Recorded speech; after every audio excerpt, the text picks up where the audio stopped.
Olá, tudo bem com vocês? Bom, eu espero que sim, na medida do possível. Eu queria comentar nesse vídeo sobre a semana mais vitoriosa da Rússia no campo de batalha dos últimos meses.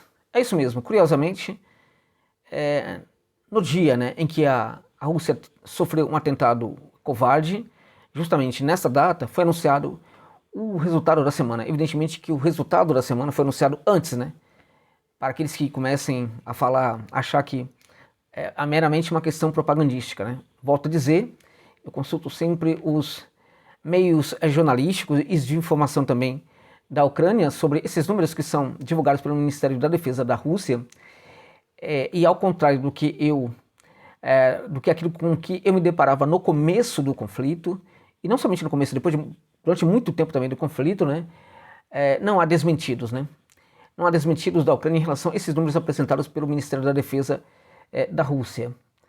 Foi uma semana impressionante em vários aspectos para a Rússia, É bom deixar claro o que aconteceu numa cidade próxima a Moscou, com um atentado. De maneira alguma podemos entender como algum tipo de derrota da Rússia. Aquilo não foi derrota, aquilo não é guerra, Aquilo é uma típica agressão covarde, é outra história.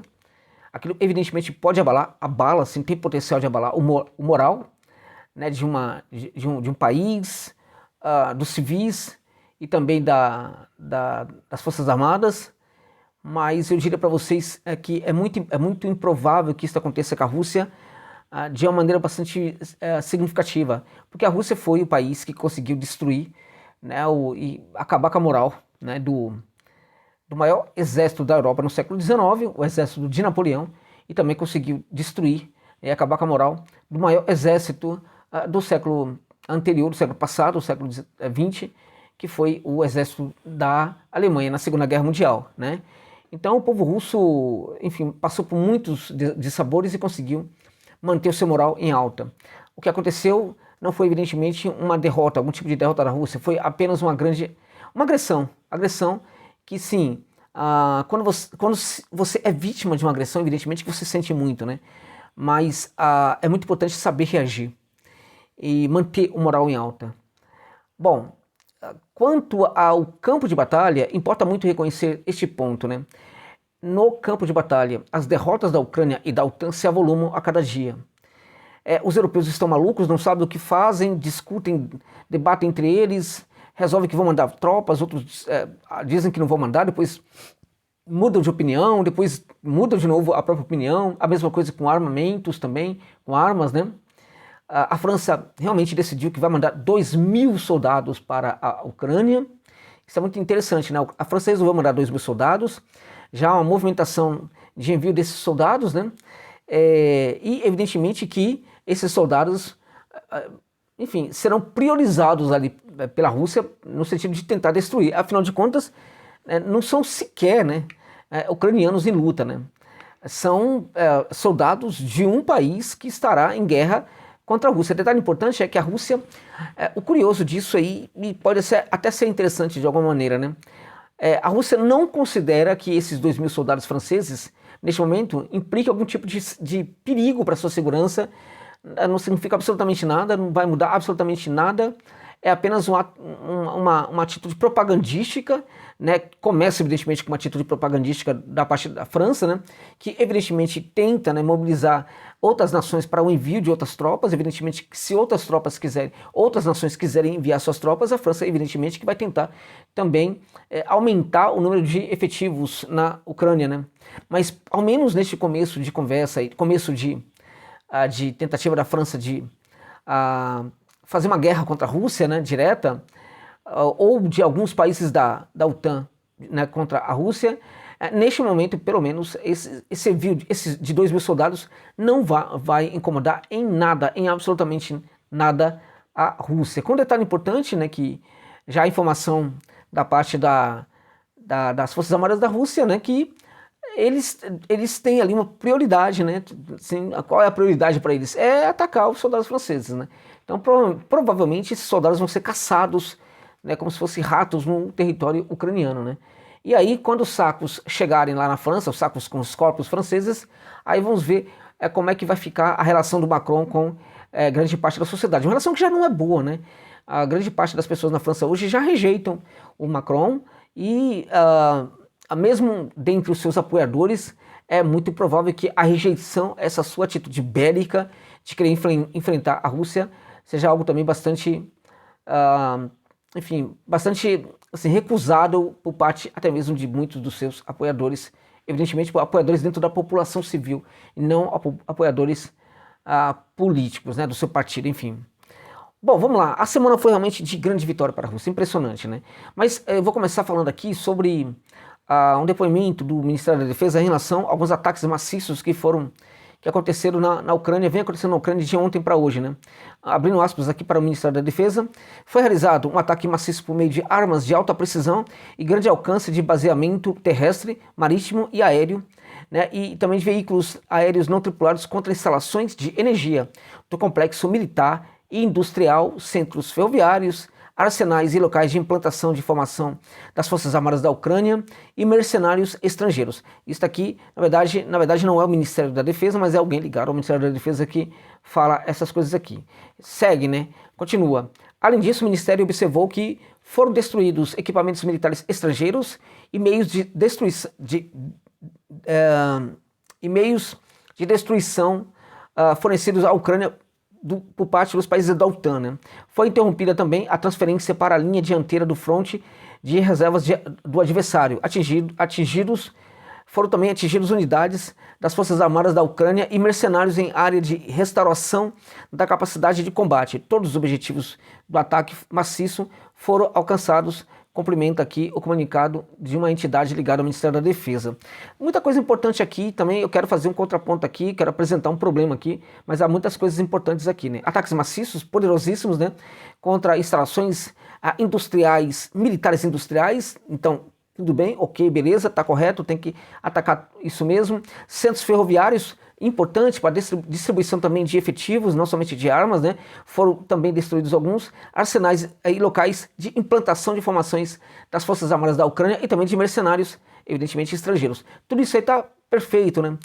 Também foi dito aqui que foi interrompida a transferência para a linha dianteira do fronte de reservas do adversário. Isso é muito importante, né? Ou seja, eu venho dizendo para vocês em vários vídeos que a Ucrânia está, na verdade, direcionando ou redirecionando partes dos seus efetivos que estão em alguns lugares para alguns frontes, algumas frentes de batalha, né? E quando ele fala aqui, por exemplo, que foi interrompida, na verdade, essa transferência, é disso que eu estou falando. A Rússia precisava, na verdade, tentar impedir com que esses efetivos chegassem, porque a Ucrânia estava mandando-os para alguns frontes muito importantes, né? E a Rússia está conseguindo agora evitar com que esses efetivos cheguem, na verdade, para gerar o apoio em algumas frentes de batalha, né? Também muitos mercenários destruídos e algo interessante também, né? Em área de restauração da capacidade de combate também houve danos, né? Isso é importante porque havia algumas cidades em que a Rússia conseguia ali afastar, expulsar as tropas da Ucrânia, né?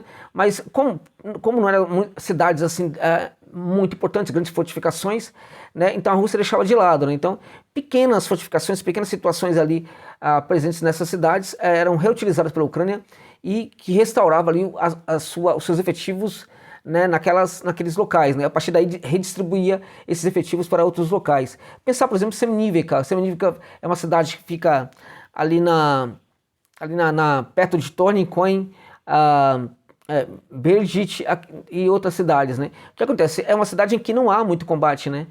O mesmo acontece em Mursk também, que fica já na parte, na direção de Adviivka, né? Então o que acontece? A Rússia estava deixando de destruir, na verdade, as instalações que haviam, né, e que permitiam a restauração de forças militares da Ucrânia nessas cidades. Então, a Rússia está tentando agora evitar com que isto ocorra, né? Bom, dito tudo isso, eu quero falar sobre a questão dos ataques maciços que vem acontecendo, inclusive muitos sobre Kiev. Não é somente sobre Kiev, tá? Mas muitos sobre Kiev, né? Algo que chama bastante atenção é que a Rússia tem destruído bastante tem atingido bastante as centrais elétricas, né? As centrais de distribuição, as centrais elétricas, né? Rede de distribuição também de energia elétrica, mas de uma energia elétrica que provém de usinas hidrelétricas, né? A Rússia não está atingindo o centro de distribuição de energia nuclear, né? E a energia elétrica baseada em hidroelétrica na Ucrânia é quase nada para a Ucrânia, não faz realmente nenhuma diferença, né? A Ucrânia é poderosíssima em termos de geração de energia nuclear, né? E eu fico me perguntando por que a Rússia não ataca, na verdade, esse centro de distribuição da energia nuclear, porque praticamente deixaria Kiev e grandes cidades, como Lviv, ali praticamente às escuras durante muito tempo, além do que prejudicaria muito o funcionamento, na verdade, das cidades, né? E evidentemente da capacidade industrial da Ucrânia em torno dessas grandes cidades, né? Então, não consigo entender, às vezes, por que a Rússia, por exemplo, a Rússia, é claramente que a Rússia não pode prejudicar muito a população civil, né? Mas uma vez que não ataque a população civil, é preciso entender uma coisa: a Rússia está em guerra, né? A Ucrânia, por exemplo, está atacando as suas refinarias, né? Na medida do possível, quando pode, tenta atacar e atacou efetivamente nos últimos dias algumas refinarias da Rússia, né? Eu acho muito importante quando as forças armadas da Rússia geram bombardeios a Kiev durante a noite / madrugada, porque aí naqueles locais onde os mísseis são jogados, provavelmente pessoas, funcionários, enfim, não estarão presentes. Até aí tudo bem, eu acho até correto, eu acho até que isso aí mostra uma face da Rússia muito diferente daquilo que querem pregar no Ocidente, né? Agora, quanto à capacidade elétrica, né, de energia da Ucrânia, eu acho que a Rússia precisaria ser muito mais efetiva aí nesses ataques, né? Dito isso, vamos falar sobre a semana que foi a mais vitoriosa da Rússia nos últimos meses, né? A mais vitoriosa, assim, inquestionável o que a Rússia conseguiu nessa semana. Vamos lá. Tivemos inúmeras vitórias táticas das Forças Armadas Russas durante os últimos 7 dias, como eu disse. As Forças Russas de Proteção da Fronteira, né, que fica ali naquela parte norte, repeliram todas as tentativas dos combatentes ucranianos de penetrar nas cidades fronteiriças, né? Todas as tentativas foram evidentemente frustradas pelas Forças Armadas da Rússia, né? Essas tropas da Ucrânia não conseguiram, portanto, penetrar em Belgorod e também em Kursk, né? As Forças Armadas de Kiev perderam, vejam só vocês, perderam nessa semana. Estou falando das Forças Armadas de Kiev ali, as forças especiais que ficam ali na fronteira norte, perderam em torno de 3 mil homens, contabilizando a última semana, 3 mil homens em uma semana perderam as tropas armadas da Ucrânia, sobretudo tropas especialíssimas. Eu venho dizendo aqui que ao longo da semana eu fiz vídeos falando que eles estavam perdendo tropas ali naquela região. Totaliza-se, portanto, aí 3 mil homens que a Ucrânia perdeu em uma semana naquela região de Belgorod. Perdeu também 7 tanques, 15 veículos blindados, 17 carros e muitas outras coisas ali na fronteira ali norte, na proximidade de Belgorod e de Kursk. De acordo também com o Ministério russo, né, os sistemas, enfim, essa questão do sistema de artilharia, deixo para depois, mas durante a última semana, na direção sul de Donetsk, né? Os militares da Rússia libertaram, como eu já falei aqui em outro vídeo, o povoado de Minoi, né? Repeliram 5 contra-ataques, foram eliminados 935 ucranianos ali nessa região, ali na direção sul de Donetsk. Também 3 blindados, 3 tanques, na verdade, 11 carros blindados, né? 7 peças de artilharias. E essas peças de artilharia também, elas precisam ser destruídas, né? Porque a Ucrânia já está sentindo muito a falta delas, né? Quanto mais a Rússia destruir é melhor, né? Sistemas de defesas antiaéreos também foram destruídos pela Rússia. 156 projetos de vários sistemas de lançamento múltiplos também foram destruídos.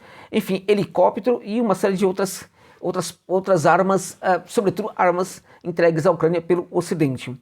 Bom, na direção de Kupiansk, né, a Rússia, assim, praticamente neutralizou inúmeros ataques, né, destruiu também muitas armas das forças de Kiev e eliminou 400 combatentes das Forças Armadas da Ucrânia.